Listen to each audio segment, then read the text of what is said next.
instalación de elementos de seguridad para usted y para los suyos. Al cumplirse este año el cuarto centenario de la muerte de Miguel de Cervantes, desde El Gato al Agua queremos sumarnos al recuerdo y homenaje del más grande autor de las letras españolas. Quizás no le estamos rindiendo tantos homenajes como los británicos están haciendo con William Shakespeare, pero la verdad es que a lo largo de este año tendremos muchos actos a los que sumarnos. Debemos reclamar que así sea en reconocimiento del autor de una de nuestras obras más universales, quizá la más universal de todas, el ingenioso hidalgo Don Quijote de la Mancha. Nada más español que Cervantes, nadie que nos haya aportado más cultura que él a nuestro país, y la falta de actos para celebrar el cuarto aniversario del centenario de su muerte desataba hace un mes los nervios en el mundo de la literatura. Escritores y académicos se quejaban de que en España apenas estábamos dando relevancia a Miguel de Cervantes. El retraso en el anuncio del programa provocó una catarata de reacciones de indignación, pero siempre dicen que más vale tarde que nunca. Si de algo ha servido el enfado de los literarios por la falta de interés y la escasa ambición por el autor del Quijote, es de que el Ministerio de Educación y Cultura se haya puesto en marcha. Esta es la web del centenario, donde pueden ver la multitud de eventos que llenan el calendario de la agenda del cuarto aniversario. El centenario se ha centrado principalmente en un plan de actividades culturales, congresos, seminarios, lecturas públicas y certámenes que tengan como protagonista a Miguel de Cervantes, exhibiciones de obras de teatro, música, danza y otras propuestas escénicas. También se llevarán a cabo producciones de películas y series de televisión relacionados, como no podía ser de otra forma, directamente con su figura. Pero no solo eso, también el Ministerio ha creado un planning de promoción nacional e internacional de la cultura cervantina, del turismo cultural y del patrimonio y su legado. Vamos, que de no tener nada a tenerlo todo. España se convertirá por fin en un país que reconoce la figura del Manco de Lepanto. En Valladolid, lunes de cine con Cervantes hasta mayo. En Madrid, en el Ayuntamiento, exposición del Quijote en naipes hasta septiembre. Y el ballet Don Quijote en el Palacio de las Artes en Valencia hasta el próximo 15 de mayo. Estos, entre otros muchos eventos por toda la geografía española. Ya saben, si son ustedes amantes de nuestra cultura y quieren darse un festín cervantino, seguro que en su comunidad hay alguna actividad que conmemore el cuarto centenario de la muerte de Miguel de Cervantes. ¿Se imaginan ustedes que Don Quijote, el ingenioso hidalgo que a principios del siglo XVII creía vivir en la Edad Media caballeresca, apareciera ahora, sin explicación alguna, en nuestros tiempos, en el siglo XXI? Si ya en aquella época estaba fuera de lugar, rescatando doncellas y luchando con gigantes, cuando ya nada de eso era de sus días, imagínenlo ahora entre escaleras mecánicas, teléfonos móviles, la televisión, el papel higiénico o los aviones surcando los cielos. Sin duda, todos esos cambios le impactarían profundamente, pero a buen seguro, más que los ingenios tecnológicos, le llamarían la atención los nuevos modos del ser humano. El genial y nunca suficientemente ponderado Amando de Miguel ha buceado en la mente de Alonso Quijano, brillante escritor, catedrático emérito de Sociología de la Universidad Complutense y afilado analista, que tantos buenos ratos nos ha hecho pasar en tertulias como las de Intereconomía y Televisión. Amando de Miguel nos presenta su más reciente obra, Don Quijote en la España de la reina Leticia.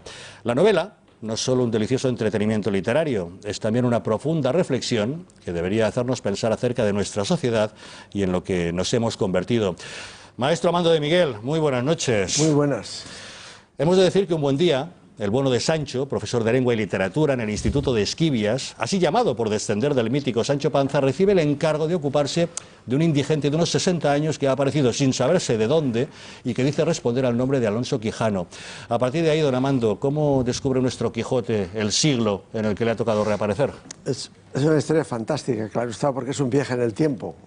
Como hizo Mark Twain con un yanqui de Connecticut que aparece en la corte del rey Arturo. Bien, se ha probado varias veces en la literatura esto del salto en el tiempo y lo hace pues muy ameno, porque a lo largo de toda la novela los que le acompañan no hacen más que preguntarse, bueno, pero este señor, ¿quién es?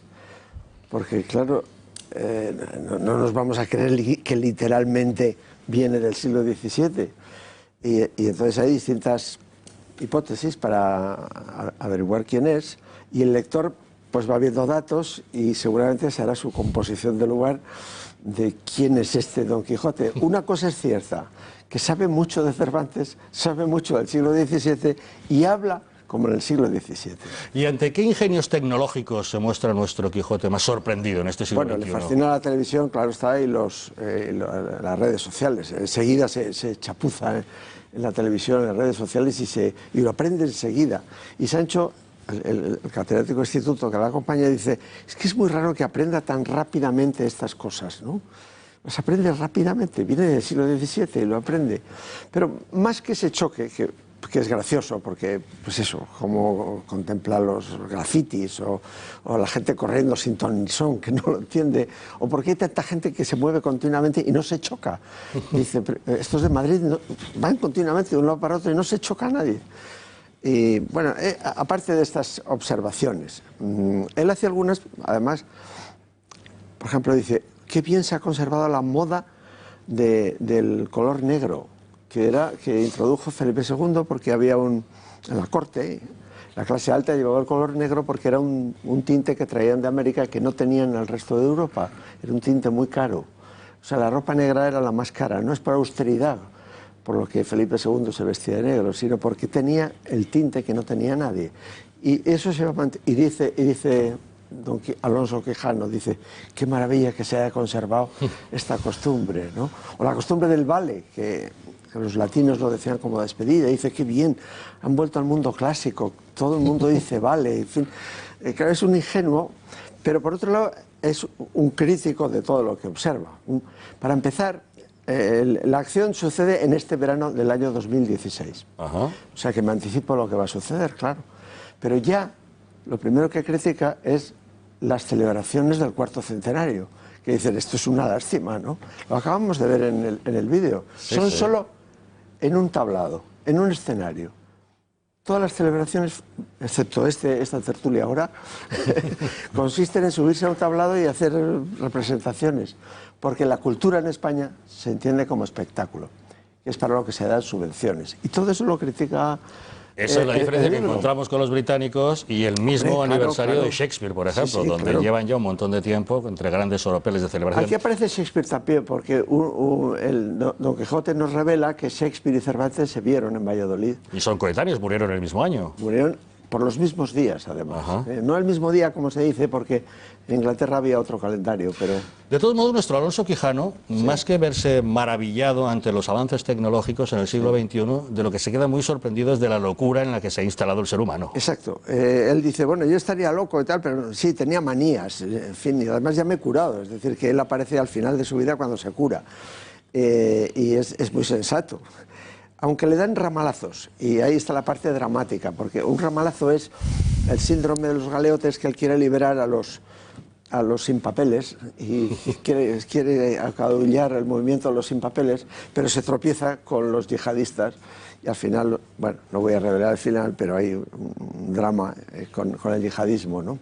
De todos modos, sus mayores lances en el siglo XXI los desarrolla en el foso de las tertulias televisivas. Y es ahí donde impacta a los modernos políticos, pues con sus lúcidas argumentaciones. Sí, él va a una tertulia televisiva en Castilla-La Mancha, en Toledo, y después a una en lo que yo llamo en la T14, dirigida por Carlos Cuesta Arriba.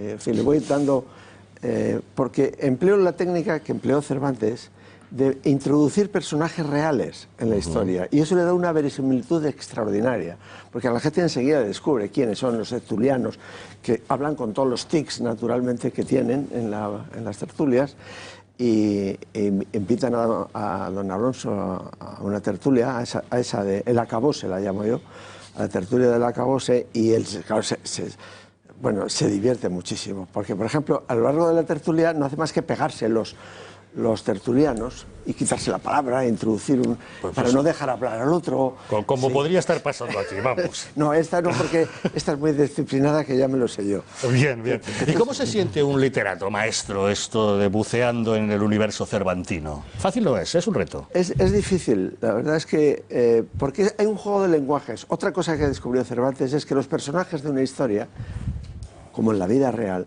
no hablan todos lo mismo. Hasta entonces, por eso es la primera novela, porque cada personaje habla de una manera, además según la circunstancia. Por ejemplo, Don Quijote, cuando está a caballo, dice unas cosas floridas y antiguas y con un lenguaje antiguo. Cuando baja del caballo habla normalmente. incluso se va sanchificando, porque va diciendo refranes al final, y Sancho va hablando como Don Quijote. Es algo fantástico.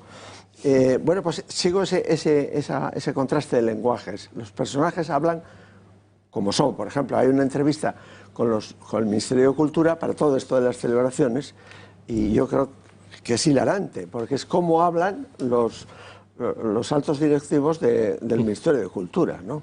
Y además les da igual lo del Cervantes. Dice, pues sí, es en septiembre. Ya dice, pero sí, esto ya se está pasando. A ver, le dicen al catedrático a Sancho, a ver, dime algo para el año que viene, porque tenemos que hacer otro centenario el año que viene, porque aquí nuestro negocio es hacer centenarios, y este ya está superado, ¿eh? Y le dice, hombre, el año que viene la Revolución Rusa, dice, no, eso plantea problemas, ¿no?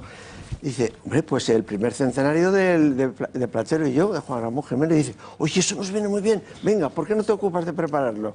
Y entonces es la crítica mordaz a cómo cómo ven los políticos. Habla un lenguaje, por ejemplo, Don Quijote se entiende muy bien con Sancho, que es catedrático de instituto, se entienden bien. Se preguntan a veces alguna palabra que se usa de otra forma, pero dice, los políticos que no entiendo una palabra de lo que dicen, porque les he puesto, claro, el lenguaje estereotipado y exagerado, seguramente, una caricatura, ¿no? La verdad es que el libro es preciosista, entre otras cosas por la utilización del lenguaje, justamente. ¿Ha sido difícil recuperar las expresiones del castellano antiguo para adornar las expresiones propias de nuestro personaje? Sí, es difícil.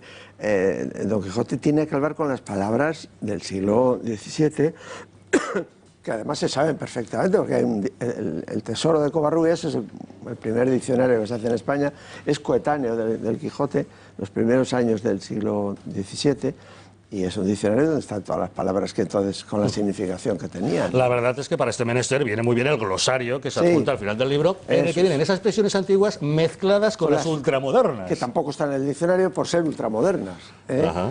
O sea, y el lector puede ver pues las palabras que no están en el diccionario todavía y las que ya no están porque ya no se utilizan. A veces incluso varía simplemente el género. Por ejemplo, fraude, que para nosotros es el fraude, para Don Quijote es la fraude. Bueno, ya, muy bien.